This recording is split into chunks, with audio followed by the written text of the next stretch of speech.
عوام کا، رعایا کا، شہریوں کا یہ حق ہے، انہیں اظہار رائے کا حق ہونا چاہیے. یعنی وہ جس چیز کو صحیح سمجھتے ہیں اس کو صحیح کہیں، جس چیز کو غلط سمجھتے ہیں اس کے خلاف آواز حق بلند کر سکیں.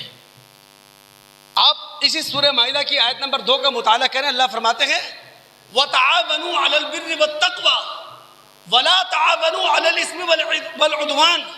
جہاں نیکی کی بات ہو، جہاں تقوی کی بات ہو، وہاں تو آپس میں تعاون کرو، لیکن جہاں تقوی اور طہارت موجود نہ ہو، جہاں نیکی نہ ہو، جہاں گناہ ہو، وہاں ایک دوسرے کے ساتھ تعاون نہ کرو.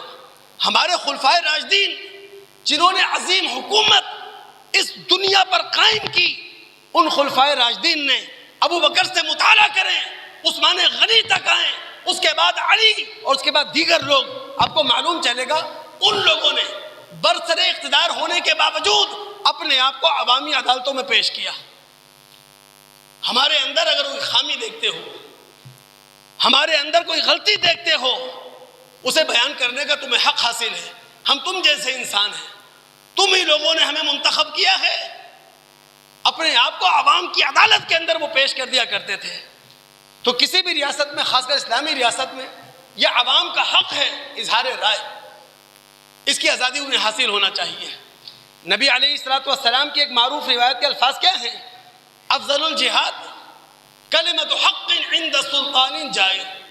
افضل ترین جہاد یہ ہے ظالم بادشاہ کے سامنے کلمہ حق بلند کیا جائے. صحافی یہ کام کرتے ہیں، علماء یہ کام کرتے ہیں، عوام کو بھی یہ کام کرنا چاہیے، لیکن اخلاقی دائرے میں. اگر طوفان بدتمیزی کا جوہر ہے اس میں حصہ نہ ڈالیں.